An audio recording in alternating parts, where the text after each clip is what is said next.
make sure everything is working. Is this live or? Yep. I am too lazy to do recording and editing, so I just post it live. Let me see. All right. Videos. All right. How is the sound? The sound? Question mark. You hear me okay? Yep. Yeah, I was asking in the chat. So yeah, everything looks good. Isaiah, thanks for coming on. I really appreciate you taking the time to have a conversation with me. Would you mind telling us about yourself Sure. and your channel before we get started? Sure. So my name is Isaiah Perez. I'm from Bakersfield, California. Currently live in South Korea as a missionary. Lived here about 10 years. I have a channel called RHE Podcast, and I usually have an atheist co-host. And I'm a Christian, but we talk about we talk about a lot of issues.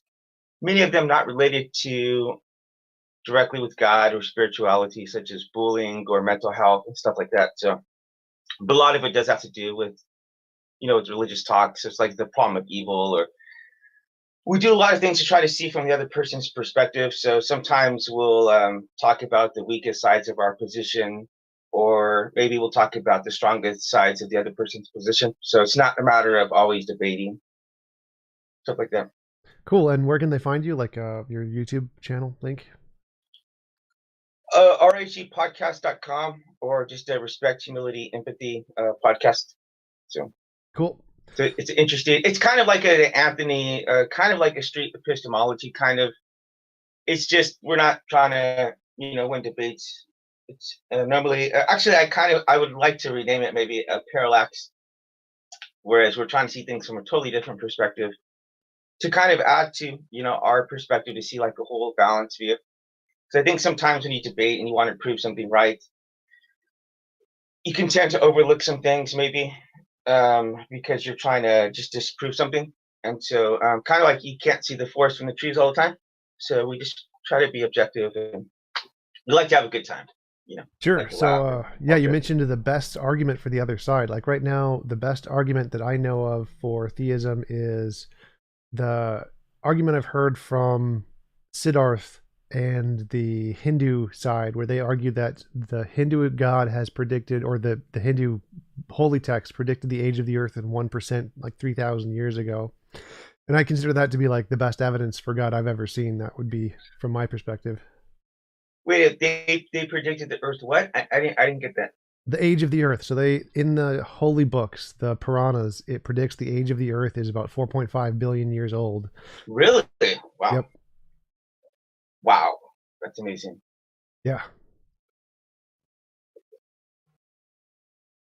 But other than Wow. that, I've never really liked the philosophical arguments that much. I've never really found those convincing because I think that they can work for pretty much anything. Like I support mirroring the theistic arguments. Like I say that most of them could be answered by a naturalistic kind of a thing. Naturalistic pantheism is usually my Mhm, go-to argument, and it's essentially just an eternal, all-powerful nature.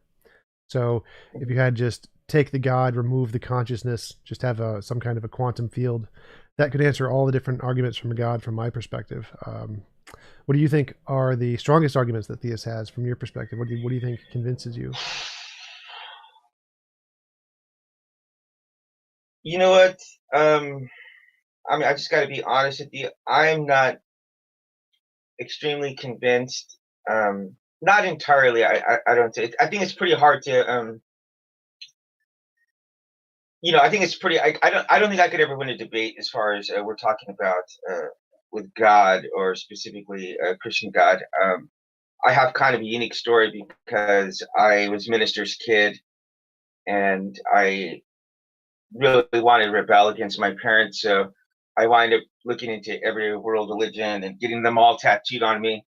And I kind of had just a crazy, crazy, crazy lifestyle and experience. So my parents always tell me about God, but I just didn't believe. Actually, the last time I ever saw my mom, I told her I didn't believe in God, and then like 4 months later, she wound up dying on my birthday. And I was lived overseas and just lived an extremely hedonistic, had like just a prodigal son experience. So I had it actually. You know, it's amazing. Actually, in about literally 1 hour. Look at the date on my wrist. See that 5:16? Yep. So it's 5:15 here. Yeah, 5:15. So in about 1 hour, it is literally going to be exactly 7 years. I had an experience with Jesus Christ. I got the date tattooed on my wrist. I don't know, on a personal level. If you just ask me on a personal level, um, whenever I was in South Korea, whenever I was an atheist, I was hiking down a hill one time, and I went down on all these boulders for about 3 hours, and I just remember just having kind of like this epiphany where I couldn't really imagine one of these giant boulders that I was going down. They're like the size of like those, you know, those bug Volkswagen cars. They're just gigantic. And I remember thinking, like, I couldn't imagine one of these things popping into existence out of nothing. And then it was just someone that I think I was just out of really frustrated at the time. I just kept going down and down and down and down. And I just kind of like, it was just kind of one of those epiphany moments. And then I wind up going, but the really big, biggest crack in the ceiling was whenever I went into North Korea and I saw like the oppression of the North Korean people firsthand.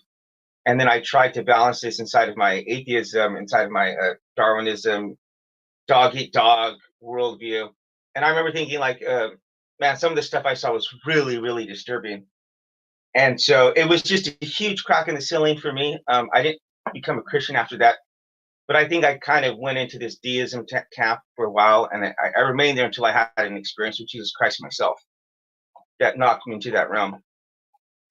But I don't know. So I don't know. I don't know how you'd parse that because I don't really think it's kind of like an entirely logical thing myself. So Yeah, I can understand that. Like, I think that most people usually believe things based off emotion. Like for me, I stopped believing because none of my prayers were ever answered. Had major depression all my life, was praying for help and it never came. And so I just stopped being able to believe in an all powerful God who really loved me. It's almost always the case in the people on the channel that we interview. Almost always. Yeah, I think the problem with the suffering is really the big one for Christianity, because if there is an all powerful, all loving God who can help everybody, then the fact that he doesn't is really hard for people. Right, right. I mean, I definitely have some unique ideas on that one. So, but I do think ultimately there's some illogical elements, specifically behind Christianity and theism in general. But I also think the same thing about atheism as well. But for me, it's like, okay, which one do I think is less illogical? And I would have to say, in my own mind, in my own skin, whenever I'm in bed at night, whenever I'm having these philosophical contemplations in my mind, theism definitely seems less illogical. Less illogical. Why is that? What are the things that you see as illogical about atheism? Because I've spent a lot of time thinking about it, and I think that atheism it more logically explains everything as far as I can tell from my perspective. Okay, so mind you, when I say that, I'm saying it's slightly like to slightly less degree. Like for example, when I tell people this analogies, I've come up with this, but like so I live in South Korea, but if you saw me in you live in Minnesota, Yep. Minneapolis, Yep. yeah. So if you saw me there tomorrow, we've never met, you know, and he said, "Well, how'd you get here?" Because obviously I live in South Korea, and I said I flew here, and then you were like what airlines? And I'm like, no, like I physically flew my, physically flat my arms, and I flew here. And then you said, well, that's ridiculous. Obviously, you can't fly, right? And I said, yeah, you're right. I took the ocean. And then you're like, oh, like a boat, or like how'd you pull it? How'd you cover that much distance? And I said, yeah, I physically swam here. Well, you would immediately know either of those scenarios are totally ridiculous, right? Sure. But if either one of those scenarios, if they only could choose one, which one of those scenarios would you say was more likely than not to be true? If you had to choose one, Flying. like I physically flap my arms. Yep. Real, you are the first person to say that. How would you say that? Like how? Because it takes Why less would you? energy overall to fly than it does to swim. Swimming is actually a lot of hard work. But you know that I could actually physically swim, right? Yes, but you couldn't And I swim. can't physically swim. So it would be harder to swim across the ocean than it would be to fly because of the amount of time difference it would take. It would take literally just a significant amount more energy to do that. Oh, that's such a fast because everyone I've every atheist I've explained that to, they all say the swimming because they say, well, you can physically do that. For me, it's just like a tiny small percentage. If and this is like if that makes more sense to you, if it makes more sense that things could come out of nothing like that, then it's just not really logical. To me, it's not really a logical question because people ask them. Sometimes people say, "Well, you want to get into cosmology or ontology, whatever," and you have this. How do you explain God? How do you explain God? And what I say sometimes, and not that I believe this, but I said maybe it's the case that God is a product of the Big Bang, and maybe he evolved, and maybe he mastered physics, and he was able to rewind the clock and go back to the beginning and start it all. And I just people are like, well, do you actually believe? I'm like, no, I don't actually believe that, but I'm like, if you want me to explain God, that would be the only logical explanation I could think of. Like, if you put a gun to my head and said, I'm gonna blow out your brains unless you tell me how God got here, but you can't just say he always existed there. That would be the only thing I could think of, you know. So, as far as God, like, if you're asking me to make this perfect like case for him, I wouldn't be able to do it. And it wouldn't matter anything that my parents told me about God or when I went to Bible college. None of that would have mattered until I actually I had a personal experience with Jesus Christ. It totally changed my life. So to me, it's like if you want to debate the issue about God, it's like I say it's like similar to if you want to debate whether or not I have a daughter. Like, my daughter's actually in Seoul right now, but um, so I can't physically show you that she's here right now. Maybe I can show you some pictures or whatever. But at the end of the day, I can't produce evidence right now that I have a daughter, right? Sure. But for me to try to argue for you to argue that, and for me, like my daughter, I know how much my daughter exists. And to me, like God. I've had a more close experience with God than I have my own daughter. So for you or anyone, and this is why I don't get into debates on the channel. Like we discuss ideas, but I don't know. As a father, I believe at the end of the day, it's God's responsibility to reveal Himself to you or to answer your prayers. So I can't imagine as a father God punishing people who wouldn't believe in Him, because at the end of the day, I see that it's ultimately like incumbent upon God morally to reveal Himself. So I have kind of like maybe some different ideas than a lot of Christians do. That makes sense. Sure. Totally. I can empathize with that, the inability. If you just admit that the biggest reason you believe is from personal experience, then yeah, I can Yeah. definitely understand that it's hard to convey personal experience to someone in like a Hmm. debate format or whatever. But you did say that atheism you thought was less reasonable. So I'd love to hear why you think atheism is unreasonable. Because I don't ever think there was. I don't think something came from nothing. I think there's always been something there. So I think that instead of like God always existing, I think the universe itself has always existed. Hmm. Not our universe, but just nature in general. Hmm. So, what about atheism? Do you think is more rational than theism? Or Well, I think it goes to, if you just ask, my own personal opinion, it has to do with whether or not I can be convinced that there's just not an underlying reason or purpose just for existence. Because I respect people like you or Camus or Sartre, whatever. You put some kind of existence, and you face the existential crisis and come out like better and more fulfilled or whatever, and you can face it. But for me, it would take a lot to convince me of that exact scenario. One, but just because I believe that there is some kind of ultimate purpose that there is in the universe, in my life, and objective value. And I, as I told you this, just when you talk to Isaiah Perez went into North Korea, and there was they put us in this like mock village, kind of like a fake village. I know that sounds so crazy to even say that, a mock village. Like, what does that mean? It's just like a fake puppet, like kind of like a Hollywood set village. Yeah, just Honestly, all it's actors. ridiculous. It was ridiculous. I like, yeah. So, like I said, this is so out of the ordinary. Just like I've never heard it. I've never had anything like this happen because we're on these paths and we came up to this intersection with North Korean people, and we could like see the whites of each other's eyes, and we're like freaked out. And a cross guard came on, like blew a whistle, and got us to walk. But I remember whenever I was after that, I was like, I've never been in a situation where people were being herded and being told where they could walk and who they could talk to like this. And it was, as I said, I tried to justify that inside of my atheism and say, well, if Kim Jong Un, or actually it's Kim Jong Il, his father, if he is in his own perspective is more evolved, more highly evolved, smarter, more powerful, more charming, I don't know, whatever else he wants to call himself. I had a hard time to say that that wasn't right inside of his inside of atheism, inside of a dog eat dog, survival of the fittest worldview. So I'm not saying you can't or you don't value life or anything like that. It just I couldn't sleep at night with that worldview anymore. So I just kind of went into a personal like deism. I would call myself a deist after that experience. Yeah. Yeah, I can understand that. Trying to justify morality is much harder if you don't believe in a God, for sure. Mhm. But for me, I definitely think there is an objective morality. Like on my channel, I talk about objective Yeah. morality Yeah. all the time. So Mhm.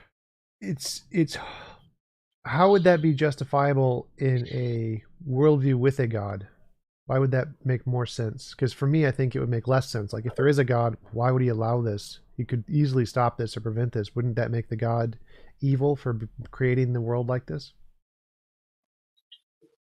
So you can like the problem of evil. I can definitely understand that perspective, and I think if people wouldn't believe in God because of things like that, it makes sense to me.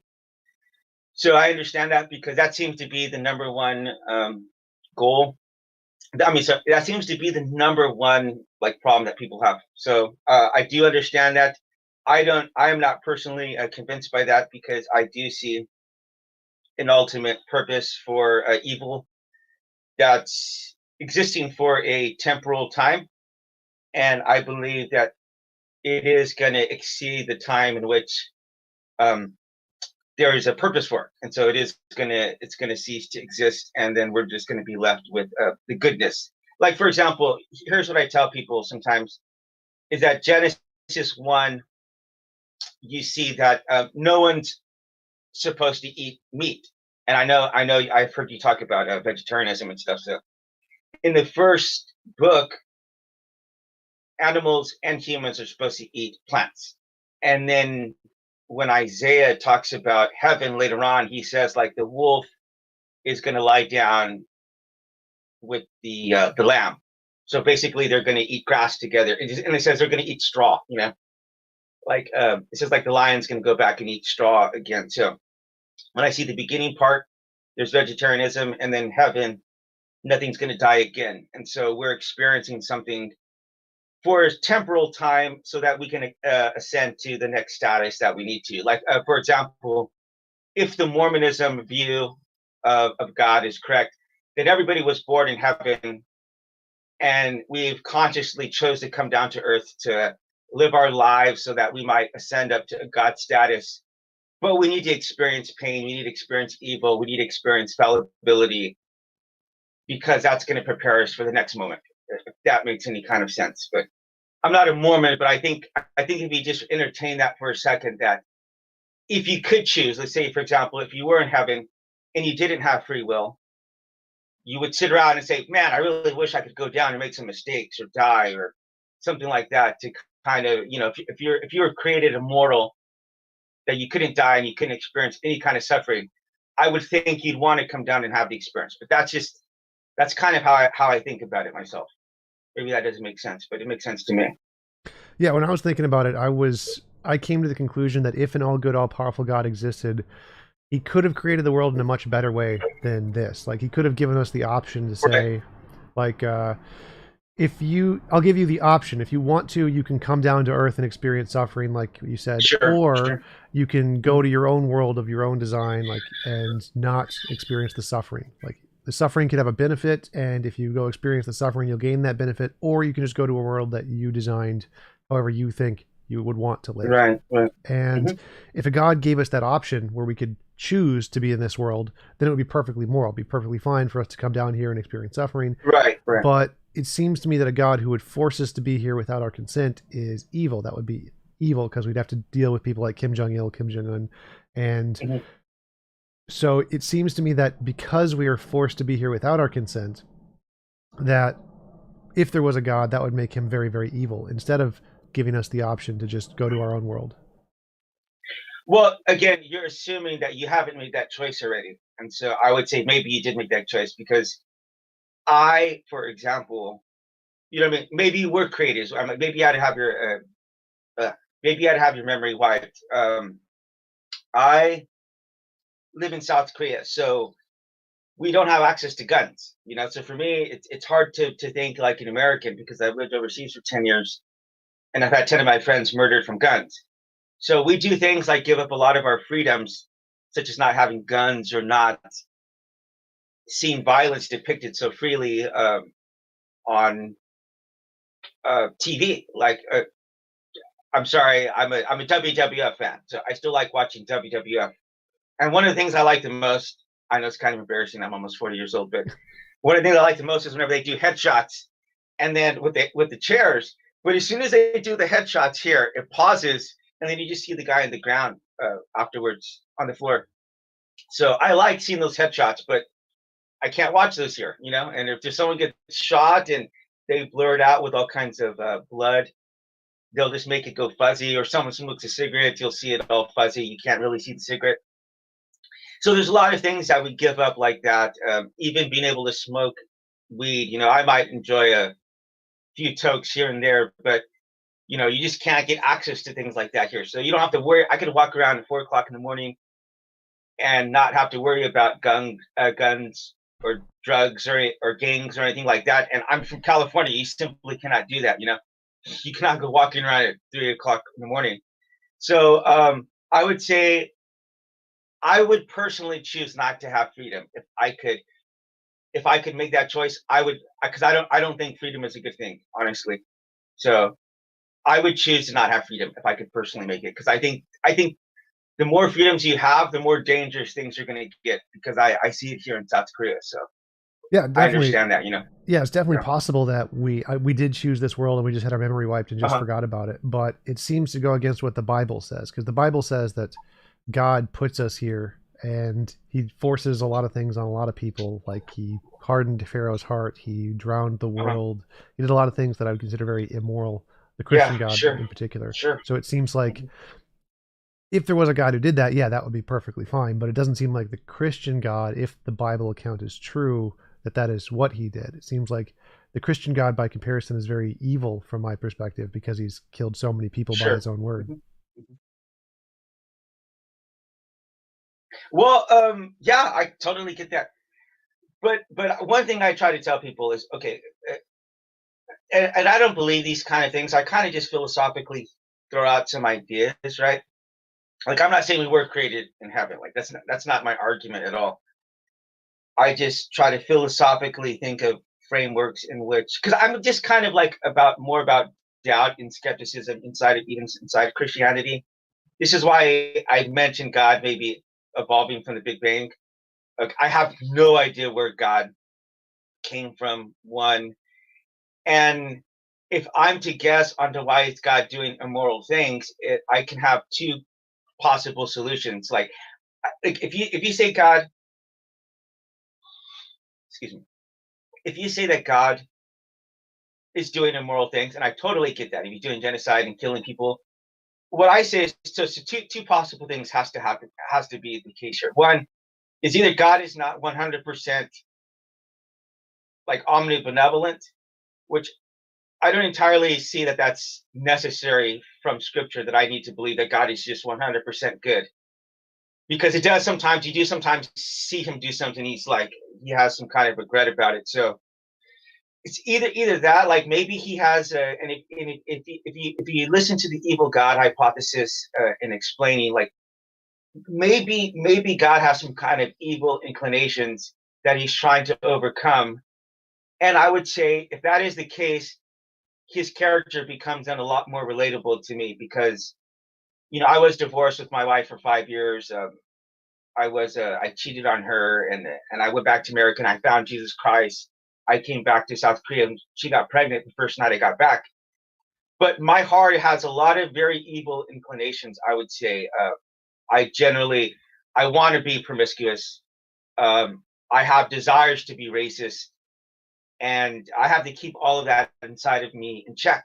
And so my natural inclination is not to do good all the time. So if God has some evil inclinations that he's trying to overcome or trying to evolve past, and maybe that's the reason why human beings have created, I would say that kind of makes sense to me. So there's that one. And there's also two is maybe that God is specifically doing something evil, which is genocide or whatever you might call it. Maybe he's specifically doing something that goes against his character because he wants people to not believe in him, because that's kind of like the whole purpose. Because if everybody was created in heaven, they're like in perfect paradise, which you might say that God, this is how God should have created us, with everything perfectly. Well, the Bible says that in Revelations that God is like a sun in heaven and his light is everywhere. And so if that was a scenario you were created under, you would never, like, it's like a full surveillance system all the time, like in China, where you can't even jaywalk. If you jaywalk, they just fine you directly to your phone. And so there's this massive surveillance. And if that's the case, if that's where you're born under, you're never going to be able to, you would never be able to have freedom if God is just 100% in front of you all the time. Like, think about how your life would be, J Trump, J Trump, Jump. Is that your name? T-Jump, Jump? yeah. TJump. I'm sorry. I'm sorry. I called you Trump as a joke, but okay. TJump. Um, so if that were the case, I would say the only way you could ever fully solve the problem of evil would be either to take away people's, take away people's free will, or on the planet, if I were to say everybody has to always have a partner besides them all the time who's constantly taking notes on everything that they did, and let's say you guys just had to rotate days, so you just go back and forth, one day living, one day just taking notes. If you constantly had someone supervising everything that you did, you would do a lot less bad things. You know what I mean? You definitely would, because we get away with things when we're in private. And so I would say that if you want to accomplish, like, maybe the greatest good, you have to take away people's free will. That's my own personal opinion.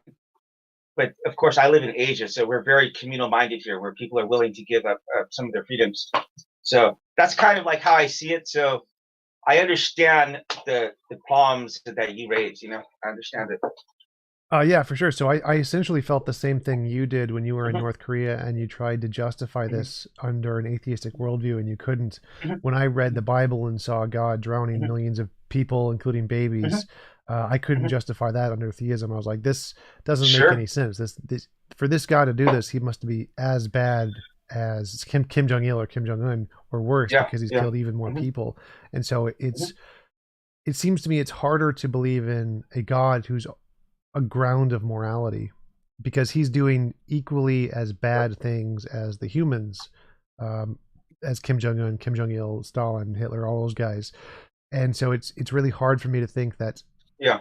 how could this be justified with a Mhm, perfectly good being who mass murders people?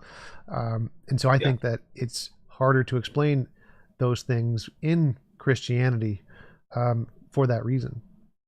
Mhm.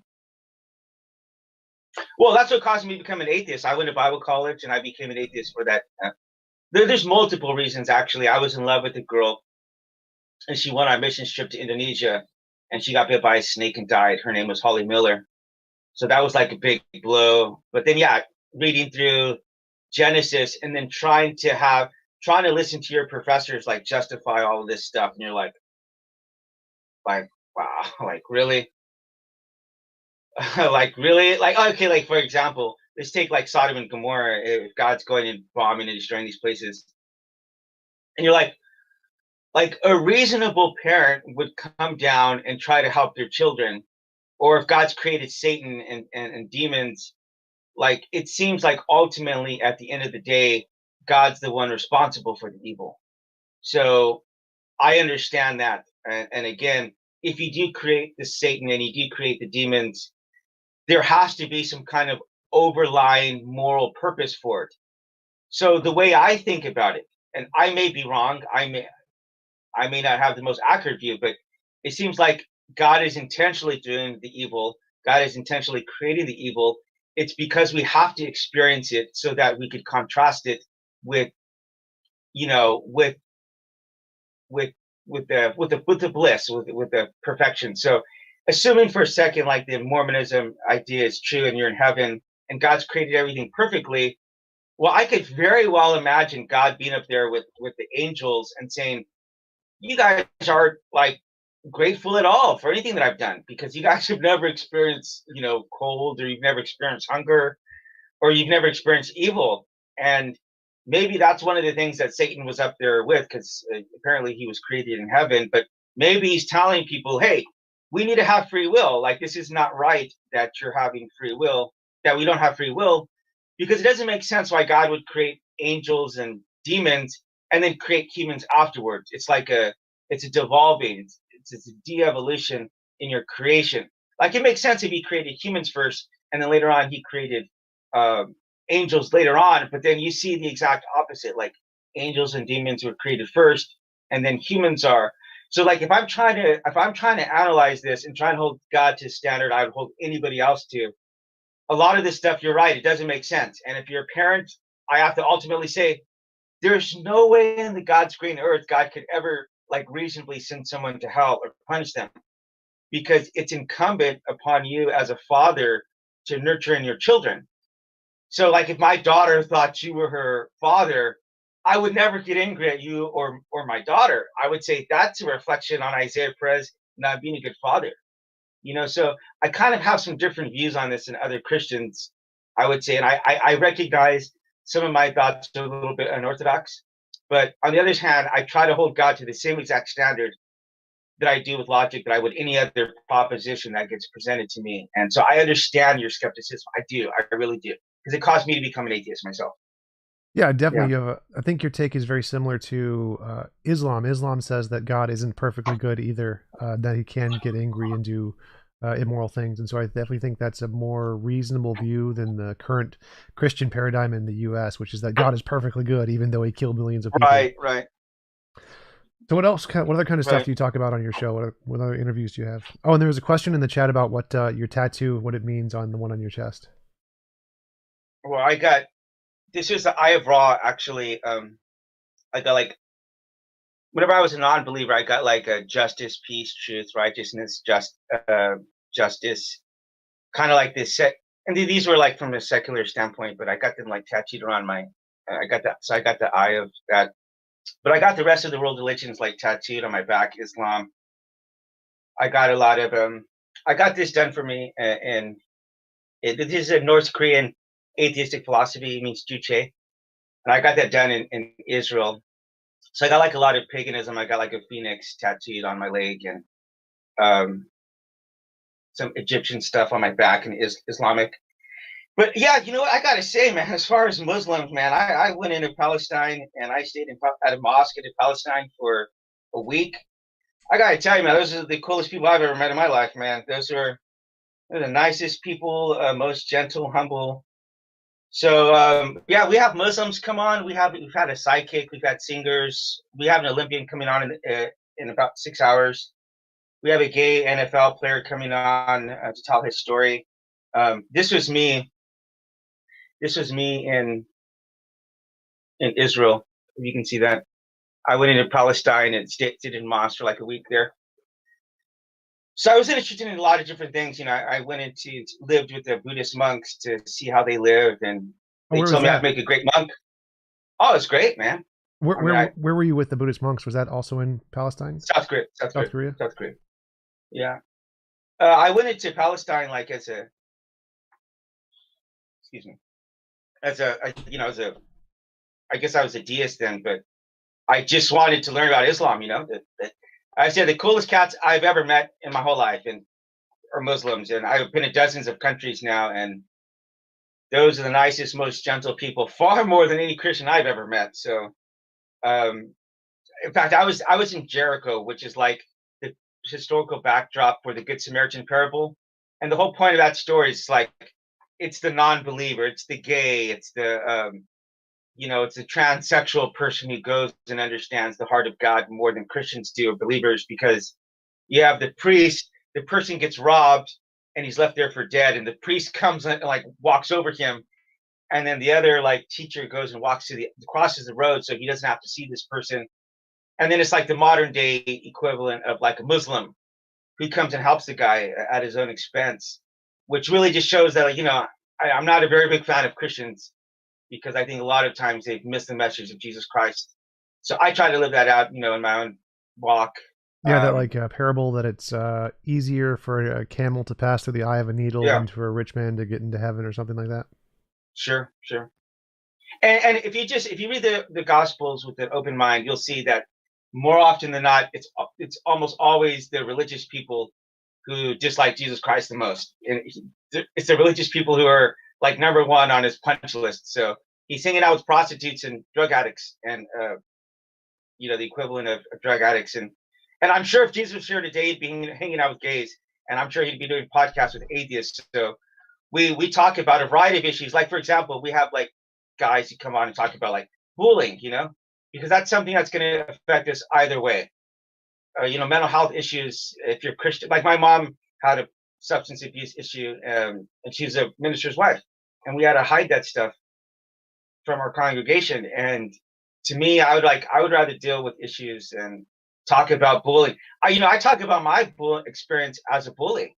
Not many people are willing to have that talk, but we had an anti-theist come in and talk about his experience, and I had to say, unfortunately, I hate this fact, but I was a bully. In another lifetime, I had a prostitution addiction that took me to some pretty low places, and I'm a father of a daughter now. So those are hard conversations to have whenever I know that my daughter can one day see these videos. But I would rather deal with things out in the open than to pretend like my poop doesn't stink and that I need to hide things and about myself. So I'm very open about my sins, but I'm also just very open about the fact that I had to face first collision with Jesus Christ.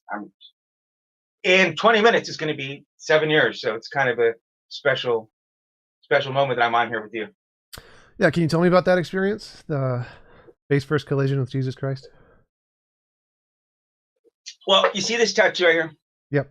the Eye of Ra. So I got that. My mom would joke about me because I was starting to get some different religions tattooed on me, like Islam, and I got like a Taoist and like a Jewish. And so she told me that she was like if there's ever religious persecution, she's just like they're not going to know what to do with you, because I was like trying to cover all the bases. I got really everything. And but this last tattoo I got right here, the Egyptian Eye of Ra, she was really upset, and so I was living overseas. And she had put like a lot of pressure on me to go to Bible college, and I went to, I just don't believe this shit, man. I don't believe this stuff. This is just like, it's not real. Like it's just not real. The people there are fake. They're all these Trumpsters. They're all these QAnon people, and I'm like, this cannot be real. Like this cannot be real. So I'm like, I'll just go to South Korea. Like here, I can drink whatever I want. I can sleep with whoever I want, whether it's male or female or prostitute. And I was like, I just kind of want to live my life the way I want to live it. So I got that one, and I posted on MySpace. This is how long ago this was, MySpace. And someone from the church has showed it to her. So when I went home to visit for Christmas, like she wasn't even acknowledging me. She was so upset that I walked away from the faith. And so I told her the last time I saw her, like, I don't believe in Jesus Christ. And it just broke her heart. Like it broke her heart. And then April 13th was my birthday, and she died just on that day. So about 2014, I was actually smoking weed, and I had these revelations about childhood abuse that I had, and I called my dad like at 4 o'clock in the morning, and I told him about the abuse that I had suffered as a kid, and that I was never open about.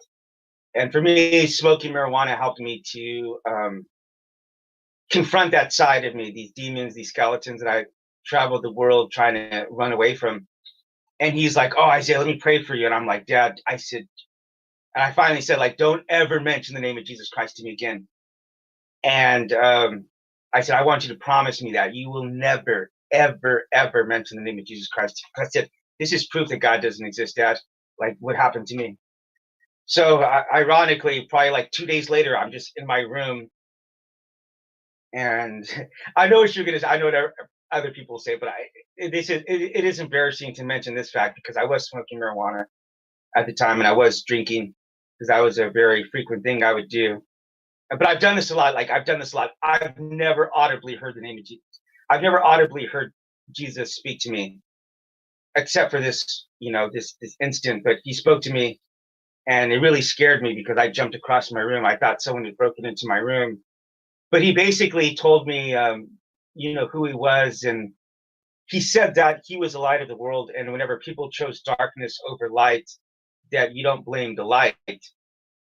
And I remember thinking about the abuse that I suffered, how much it wounded me as a person, and it made sense for the first time in my life, like the problem of evil.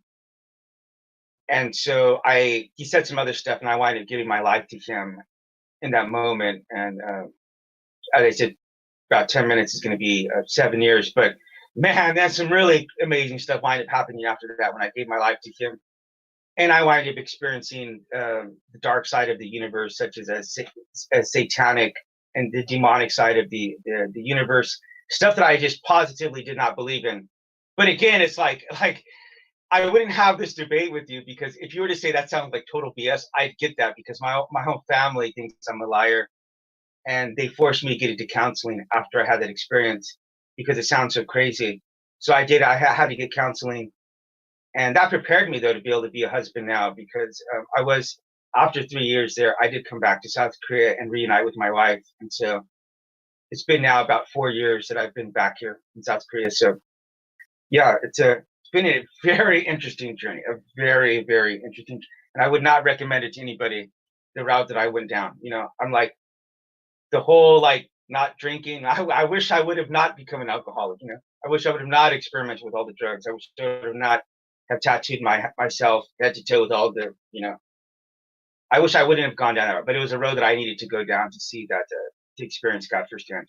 I would Yeah, say. it sounds like it's really benefited you and had a positive impact on your life overall. Hmm.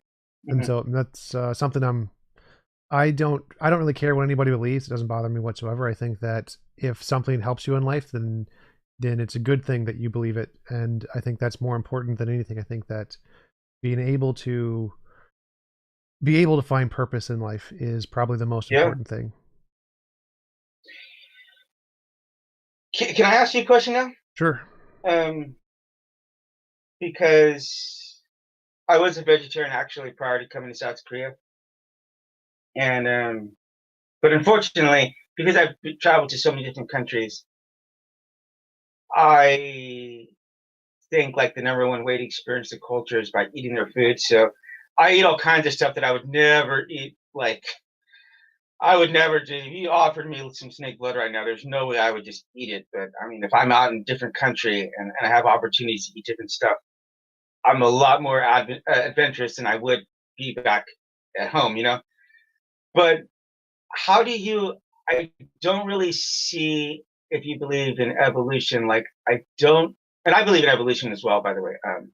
But I don't see how you make the jump to like I think it's such a big jump to go from okay, we've all evolved, we're all having survival of the fittest until right now till we understand it, and then we need to stop practicing survival. I don't get that. Like I don't get the logic that you're have. Would you mind explaining that to me? Yeah, sure. So, moral progress is the phenomenon that as technology increases, the scope of morality increases. So, for example, Okay. LGBT rights, gay rights, women's rights, voting rights, ending slavery. As we gain technology, things that the society, the laws and restrictions that were placed on us in society for its benefit in the past become unnecessary. We don't need to limit our resources and only give it to the people who are the most productive. We Great. have spare resources that we can give to the people who are more needy and to support their Mhm. lives. And so as our technology increases, we feel this duty within ourselves to help as many conscious agents as we can, which would include animals. Once we have enough resources Animals. that we can thrive and survive without killing animals, then people start to see it as immoral to kill animals. And so, my view of morality is that there is this underlying objective morality that applies to all conscious agents in the universe. And once we gain the technological ability to live without harming others, then we will stop or feel morally obligated to stop harming others, which includes animals. And I think that would apply to every living being in the universe, that once they get to that level of technology and intelligence, they'll start to feel the same thing. So I think that once we're able to, we'll start to create, remake the world in such a way that all conscious agents can live freely without suffering involuntarily. So would you also need to, in some way, then limit animals from attacking other animals? Like, for example, in Africa, like, would you not need to separate the zebras from the crocodiles or lions or whatever? Yeah, Like, would and that not make sense to do? yeah, Okay, for sure. And once we have the okay, technology to okay, do good. it, we probably would for sure. We'd like Okay, essentially okay, there's the lab grown meat. Have you heard of that? sure, sure, sure, So yeah, where we sure. can like just print meat essentially like in Star Trek, which will be really cool. And so we can still feed all of the alligators and the lions without them ever killing or harming Okay, all any right. zebras. Well, you gotta remember right here. As I told you, if you read Genesis, if you read Genesis 1, 27 and 28, and then you read the book of Isaiah, it's like it describes it very poetically that it talks about how like it says like the wolf is gonna lay down and they're gonna play together, and it says the kid is gonna stick his hand into the viper's den. And so I totally understand the criticism that you guys all have, and I get it, and it's what caused me to be an atheist. But the way that I see it is that we had vegetarianism to start off with, and we're going to end off with vegetarianism. And what is happening in between here, it's just something we needed to experience in evolution. Like it's going to be necessary. Like for example, later on we might want to eat meat in heaven, and we kind of will have to have something to contrast it to, like, oh, you really want to go down this route, or maybe we'll get up in heaven and we'll be like when God, because I do believe that it's morally incumbent upon God to correct the situations. Like it's not, we have our role to play in it, and I do play my role in what I do in every day. But I do believe that ultimately it's incumbent upon God to fix the problem that He's created somehow. And so I don't claim to know everything that's going to happen, but I believe that He is going to right every wrong, and we'll have this maybe as even like a simulation. Like, okay, you guys do trust me.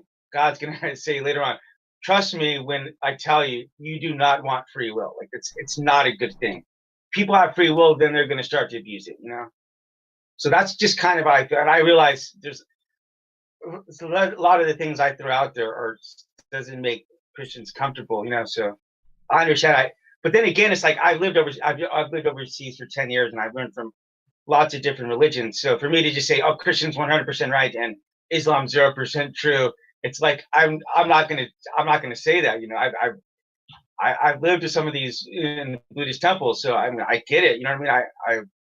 I don't try to wield my faith to try to hurt people or gays or trans or any people. That's not the brand of Christianity that I have. So Yeah, how many yeah. places have you traveled other than South Korea and Palestine?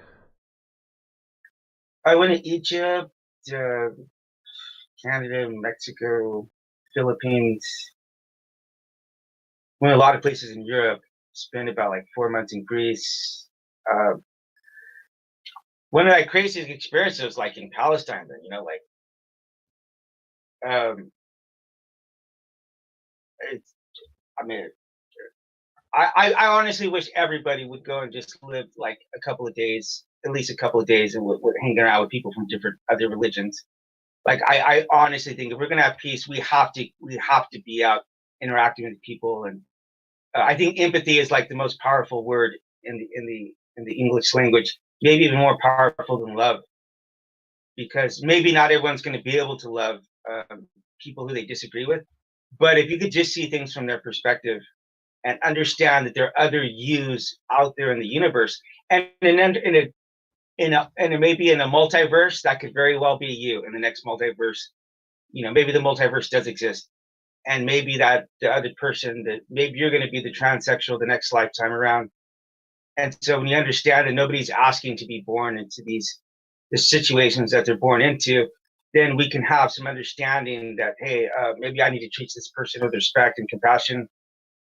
And I could very well have been born in North Korea under their government, and I wouldn't have the ability to do what I've done, to travel the world and see what I've seen. So it's humbling for me. It's humbling, and it's made me a very empathetic person, and I think ultimately it's increased my faith.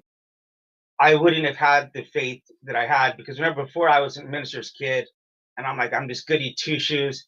I used my Christianity as a way to attack people, even like other people, like Mormons. Like just today, I had these Mormons come over to my house and I made them breakfast, and we talked about the Bible, and they were actually going to come on my podcast, but they were very intimidated because they weren't sure if I was going to try to ask them like gotcha questions or try to bash their faith, but so that they pulled out of the podcast. But then when they saw that hey, I have a lot of respect and empathy for them, and I was just asking them about their faith, and they're like, yeah, next time we come on, we'll definitely come on. So I plan on having them back and talking more about my faith. They heard my story, and they were like deers with their eyes caught up, like, oh my god, these are 20-year-old guys, like having really experienced the world. So I've lost my mom, I've traveled the world, I'm a father now, I'm a husband, and they haven't really had that like Jesus Christ experience that I've had. And so I wouldn't expect them to at that age, because I understand they're doing this for the peer pressure. Their parents are putting pressure on them to get into the mission field. So I understand that. And so I can't have the same conversation I would have with them to a 45-year-old guy who's, has a couple of children. So they just don't have the life experience. So, but I'm just about that.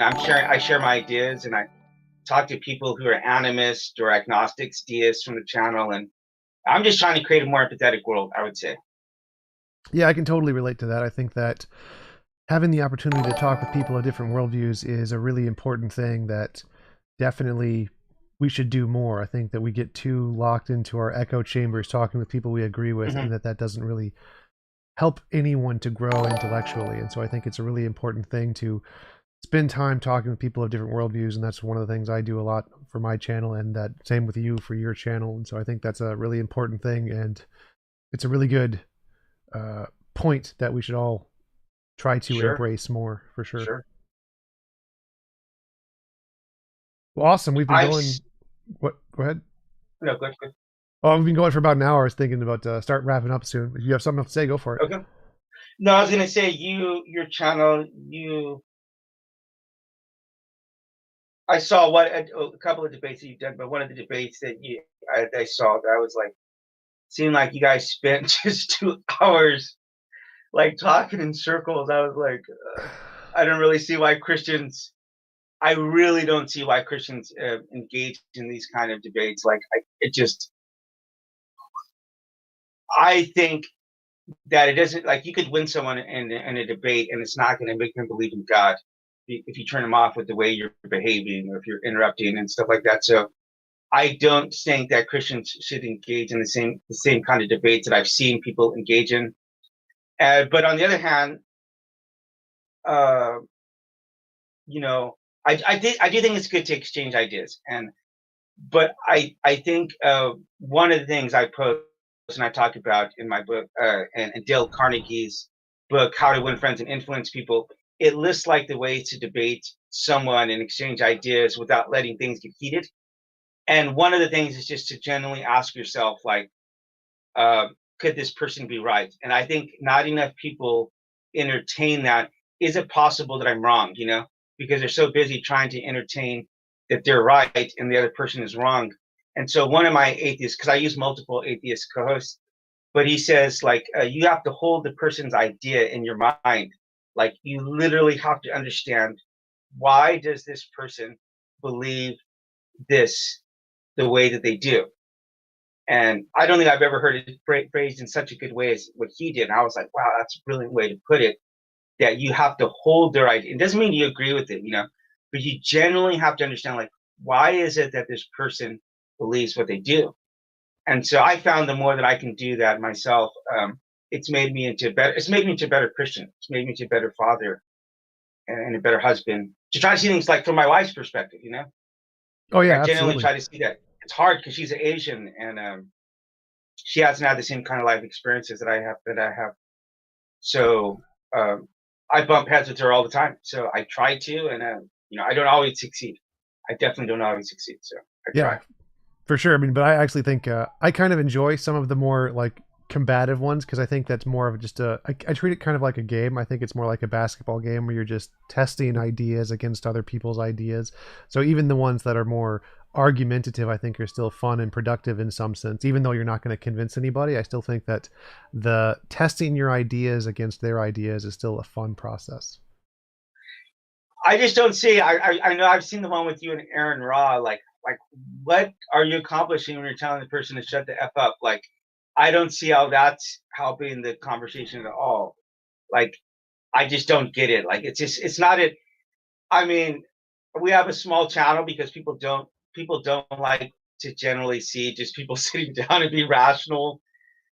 And but I wouldn't compromise that. You couldn't pay me $1 billion to be offensive to atheists or to try to be combative like that. I would rather have a small non-monetized audience than to have a lot of people watching because I'm trying to be offensive or cut people off or things like that. It's like I would rather do what I'm trying to do and just try to be more empathetic, even just for myself, or just my daughter to be able to listen to later on. I want to produce content that that I would be proud of as a father. That this is the world that I'm contributing to with my daughter. So she's a very big motivation in like everything that I do. Yeah, definitely. I think that's a really good point. That is a good point to focus on in our everyday lives. So Isaiah, thanks again for coming on. We've been going for about an hour. I really enjoyed the conversation. Okay. Want to do a shout out to your channel again before you head By out? the way, that's her. Cute daughter, That's my cute daughter. daughter. Yeah. Yeah. RIC podcast. Respect, humility, empathy. We have an atheist co-host. We interview people from a variety of backgrounds, and we're not trying to disprove people. We're just trying to see a parallax switch and see things from the other person's perspective. That's why our tagline is rethinking differences, and we have the purple as our color because we're trying to mix red and blue and just kind of see things from a different perspective, like right in between. So, Oh, Don had a question for you. Who asked, how do you explain the problem of divine hiddenness? well, yeah. So I believe it's an intentional. I do believe that God has done the evil to make people not believe in Him for a while. So I believe it's a necessary evil. It's a necessary evil, so we would have something to contrast later on. Because I do believe ultimately God is gonna redeem everybody. Like if He's all powerful, He has to be able to redeem everybody. And so I would believe that the better good would be accomplished by remaining hidden. The universe is 15 billion years old or whatever, and He hides Himself for 100 years out of our lives. That's not really losing anything. Like I believe that He's the ultimate good is gonna work out in the end. Yeah, So you I, said I I'll you don't believe in hell. Like he doesn't punish you for not believing in your worldview. So I think that's the big problem in Christianity is if someone seeks God honestly and God doesn't show Himself, and then you go to hell because He doesn't show Himself, that's like a yeah, contradiction. And so that doesn't make any sense. That doesn't make any sense whatsoever. So I and if that is true, then you definitely cannot say that God's all good. That you couldn't. it would take, you would have to 1984, like just having total cognitive dissonance. You'd have to double think. You'd have to double speak to get your way out of that one. And if I'm in a double think or whatever, I'm in a double think to thinking that I would rather try to think about the best possible scenario, because that's what helps me to sleep at night. I mean, even though I'm a humanitarian, I do my best. I do know that there's only so much I can do. So I believe that if God's, because I'm limited in my power. So I believe if God is all powerful, it's incumbent upon him. It's his responsibility. And so ultimately, if bad does go down at the end of the day, he's the one that ultimately should get punished for it. So he'd have to punish himself, if that makes sense. So I don't really buy into the whole Calvinist idea that, that like God creates people just to get punished. Like that just it doesn't compute in my mind as an empathetic person. Yeah, for Yeah. sure. So I think that was all the questions that we had so far. Okay. Again, thanks for coming on. Really appreciate it. It was an interesting conversation, and I'll talk to you later. We'd love to see you on my channel. Okay. Thank Absolutely. you for having me. Yep. Okay.